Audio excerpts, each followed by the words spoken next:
Thank you to Atlas VPN for sponsoring this video. Say it with me. Sunday, Monday, Tuesday, Wednesday, Thursday, Friday, and Saturday. These days of the week shape the lives of billions of people around the world. But why are there 7 days in a week in the first place? If you grew up in the Western world, you probably have the idea that the week was prescribed in the Bible, specifically in the book of Genesis, where it states that God made the earth in 6 days and rested on the 7th day, hence a 7-day week. However, this biblical story is not where the week comes from. Instead, the story in Genesis is describing and giving a reason for a practice that already existed. To find where the 7-day week began, we have to go even further back, to one of the oldest civilizations in the world. Back to Babylon.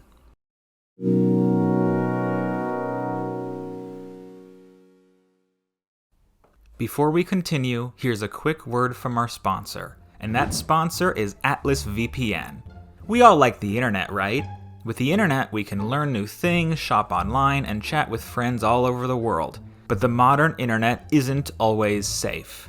And that's where Atlas VPN comes in. Atlas VPN protects your internet travel, which means your data will be protected from invasive tracking, snooping, and the dangers of public Wi-Fi. And Atlas VPN does even more than just protect your data. Using its data breach monitor, it will notify you when any personal information has been compromised. Enjoy amazingly fast speeds and protect an unlimited number of devices. And it even helps you get the best deals when shopping online. But here's my favorite part. So let's say, like me, you want to watch Top Gear on Netflix, but you live in America, where Top Gear and many other television shows and movies aren't available. Well, no problem, just load up Atlas VPN, scroll down, pick the UK, and boom, a whole new world of TV shows and movies are available to you. Right now, Atlas VPN is running a huge discount. It means you can get a 3-year subscription for just $1.99 a month with a 30-day money-back guarantee. Time is running out, so click the special link in the description and get access to Atlas VPN's special deal with 82% off. Thank you again to Atlas VPN for sponsoring this video. Before we check in with our Babylonian friends, let's take a second to go over some of the other methods of keeping time. Most other units of time are based on astronomical phenomena. A year is how long the Earth takes to orbit the Sun, a month is how long the Moon takes to orbit the Earth, and a day is how long the Earth takes to spin once on its axis. However, the week has no such obvious astronomical phenomena to tie it to. Or does it? The first evidence of a 7-day week, or at least some sort of important 7-day cycle, is from ancient Babylon. In 2600 BC, Gudea, the priest king of Lagash, built a 7-roomed tower in celebration of a 7-day festival. The ancient Babylonians recognized the 7th, 14th, 21st, and 28th days of the month as religiously significant. Now, we don't know exactly why the Babylonians chose 7 days, but there are 3 theories that are pretty well accepted among historians. You see, the Babylonians, learning from their forefathers the Akkadians, were ardent astronomers. Even without any telescopes, they mapped the stars and followed the planets. The Babylonians were the first to identify many of the constellations that we know today, and these constellations are the basis for the first theory explaining the Babylonians' interest in the number 7. You see, in some of the most prominent constellations, like the Big Dipper, which the Babylonians called the Great Wain, or the Pleiades, which they simply called the Stars, among other constellations, have 7 stars making them up. This was not lost on the Babylonians, who seem to have taken this coincidence and believed it showed a cosmological importance to the number 7. While mapping the stars and constellations, the Babylonians also identified several other heavenly bodies that didn't move like the rest of the stars. They called these bodies planets, and they're probably not the ones you're thinking of, at least not exactly. The Babylonian astronomers labeled 7 planets: the Moon, the Sun, Mercury, Venus, Mars, Jupiter, and Saturn. Keep in mind that this was thousands of years ago, and these ancient astronomers didn't have the knowledge to understand that not only are the sun and moon not planets, but also that the Earth is a planet.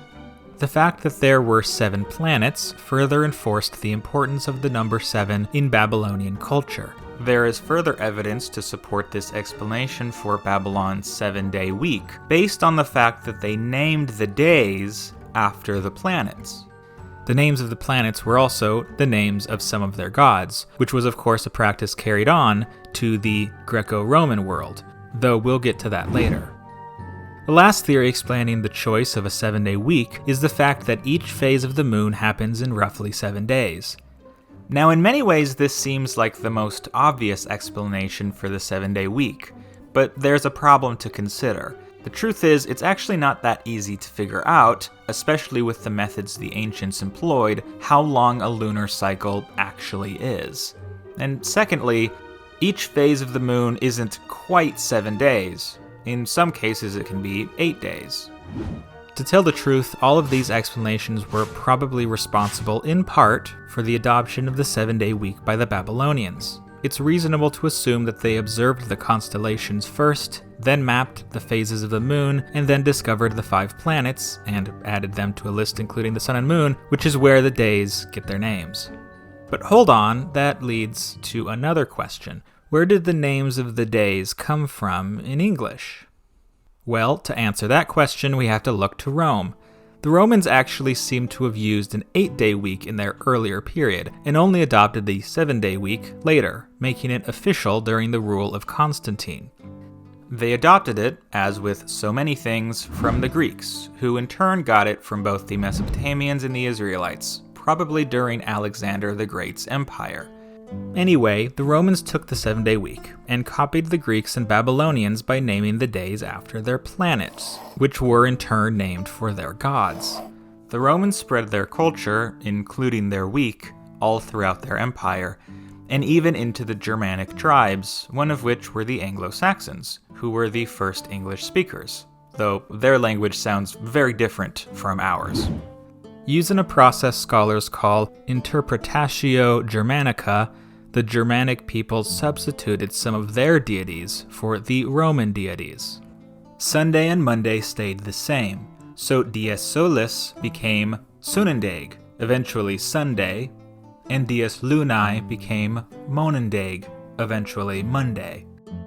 The 3rd day of the Roman week was named Dies Martis, named for Mars, the Roman god of war. So the Anglo-Saxons chose the one-handed god of combat, Tyr. So Tuesdag, meaning Tyr's Day, eventually evolved to Tuesday. Dies Mercurii was the next day, named for the messenger god Mercury. The Anglo-Saxons somewhat strangely chose Woden, called Odin by the Norsemen, the All-Father and King of the Gods, as their replacement. Both deities have links to magic and knowledge, which is presumably why they were seen as equivalent, so the day was called Wonsdag, or Woden's Day, eventually turning to Wednesday. Dies Jovis is next, named for Jupiter, the king of the Olympians and god of the sky. The Germanic equivalent was Thunor, or Thor in modern English. Thor, the god of thunder, is perhaps the most famous of the Germanic gods. Thunrisdag was the name given, which evolved into Thursday. The 6th day of the Roman week was called Dies Veneris, named for Venus, the Roman goddess of beauty and love. The Anglo-Saxons chose Frigg, the wife of Odin and goddess of fertility and motherhood, as replacement. In some versions of Germanic mythology, she is synonymous with the goddess Freya, who was the goddess of love and beauty, a bit more fitting as a replacement for Venus. But in other versions, Freya and Frigg are 2 totally separate goddesses. The day was named Frigdag, which is now Friday. Lastly, we have Saturday, which, unlike the other days, except arguably Sunday and Monday, was kept the same, named for the Roman Titan Saturn, the old god of agriculture and father of the first Olympians. I hope you enjoyed learning about the 7-day week. Before you go, I want to again thank the sponsor of this video, Atlas VPN. Follow the link in the description below to protect your internet privacy for just $1.99 a month. See you next time. Bye.